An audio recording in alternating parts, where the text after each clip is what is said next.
that's enough for Mr. Jackson. Look, I don't usually talk about celebrity deaths. I'm real sad Farrah Fawcett died. I liked her. I liked Ed McMahon, classy guy. Bob Chapman was telling me off air how he knew Ed McMahon. That was a pretty interesting story. But the point is, we got to tell him to tell that story next time he's on air with us. The point is, I'm not going to spend any more time on this than need be. I'm going to move into the serious issues in just a moment. But this is the same Michael Jackson everybody's defending, and they have him on the cover of every newspaper and magazine saying the king of rock and roll, the king of pop, oh, we love you, and people crying and candlelight vigils. This is disgusting. This is a freak who would hang babies off of buildings threatening to basically drop them. This is a guy that had a Neverland ranch to lure kids and then had high security motion sensors and locks on his bedroom door, and who would give the children the Jesus juice. All those recordings of him getting them all drunk and making them pass out. Now, ladies and gentlemen, he may have been able to pay off people $10 million here, $5 million there to shut up, but I am tired of Michael Jackson assaulting my psyche and having to look at the bat creature, the vampire, on television. I am sick of it. And I'm even more sick of a bunch of emails I got, people angry at me that I was talking about how the guy was a piece of garbage and how I don't want to hear about him. What is wrong with you people? Do you forget how disgraced this freakazoid is? And now they're comparing him to Elvis? No comparison, though both of them did die after taking injections.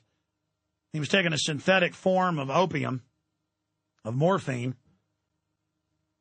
And now they're saying newspapers are reporting a bunch of other drugs in his system. I mean, obviously, you could look at the guy so stoned out of his mind most of the time he had to be in a wheelchair.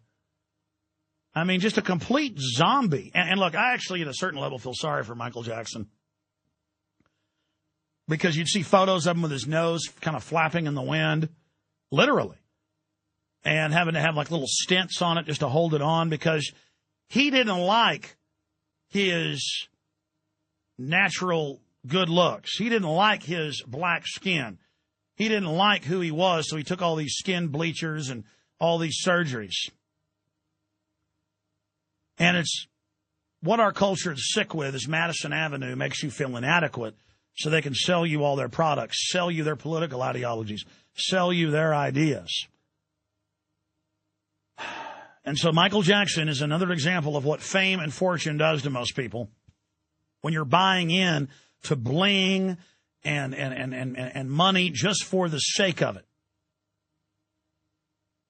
I know a lot of high-powered Hollywood people, and they are happy and empowered and well-centered and hate fame and don't like the money and just use their money and fortune and fame to be left alone.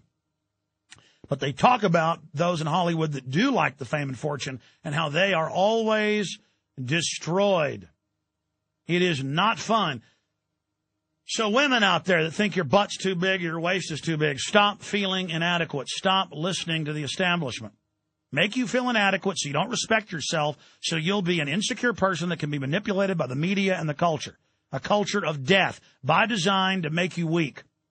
Public policy to break down the family, break down society. 9 times out of 10 in surveys that deal with women, they say, why do you leave your husband or why do you start fights with him? Oh, because I think I'm ugly and he, doesn't empower me and I'm bored and my life isn't good and I'm a princess. You're not supposed to be a princess. You're supposed to live on this planet and help other people and build something and leave it a better planet when you die than when you first got here. Same thing for men. Men think their whole life's supposed to be about partying and enjoyment and lots of sex and lots of women and no responsibility. And we wonder why everything's falling apart. This planet's been a hard planet to live on. Our ancestors had to fight with every ounce of energy they had just to survive and then to build civilizations.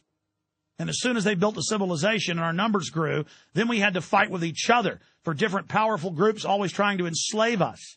And now in the modern day, we've been convinced by Madison Avenue and the mainstream media and the map makers of the mind, the political controllers, the engineers of society and our psyches that, don't be involved, don't have responsibilities, be a big kid for your whole life. Don't be involved. Let the establishment, let the experts run things. Just accept the way the world's set up around you like it's a rat maze. Don't ever try to change the world around you. Don't ever try to leave your mark in any way. Just regurgitate and conform into these little boxes and then be scared to death to ever get out of that little comfort zone bubble.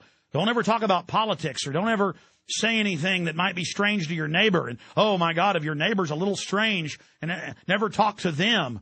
So we're all isolated watching the glowing television sets at night. You go to a restaurant, and there's TVs everywhere, and your wife, your children, you stop talking. All you do is watch the TVs or play on your iPhones.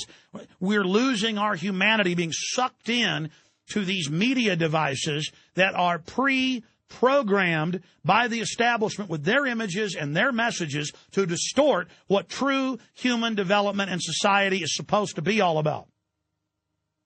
People say, well, you're on the media, you're on the internet, you make films, you're on the radio. Absolutely, and I make those films, and I explain that this is kind of a culture jamming, or that I'm going in there trying to warn people and wake them up using the establishment's own medium. And I will go further that all the major studies that we've sourced and cited here show that reading actually increases your IQ and your critical thinking, and so does listening to radio. And why is that? Because with reading, your brain has to interpret the symbols and then reconstruct them in your mind and create a three-dimensional hologram to image. If I say yellow bicycle, you see yellow bicycle. If I say Marilyn Monroe, you see Marilyn Monroe. If I say Gulfstream jet, your brain has to then analyze for a few seconds and pull up a Gulfstream jet. If I say NFL, then you have to conjure up NFL. If I say Roger Staubach, you've got to conjure up Roger Staubach. But if you're watching TV, it's all done for you. So with reading and radio, you have to develop it. All the studies, Google it. Studies show radio and reading increase IQ. And you will see the government, universities' own studies. And they know that.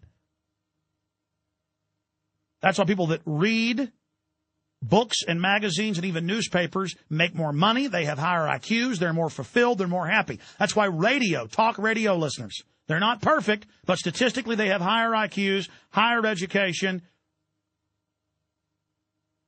They're more fulfilled. You see, we're always here fighting with the mainstream media, which has all its lies and disinformation in it. And talk radio and print's got it in it too. But think about how most of the public doesn't even read the newspaper. They don't even watch the news. If they do, it's for 5 minutes when somebody like Michael Jackson dies. It's a diversion. It's a distraction. Don't let that guy enter into your psyche as an archetype and take over your mind. Push that boy who had a poor, pathetic life out of your mind and move on to real issues like total tyranny coming down on you and your family. Break your mental chains. We'll be right back with key analysis and massive news.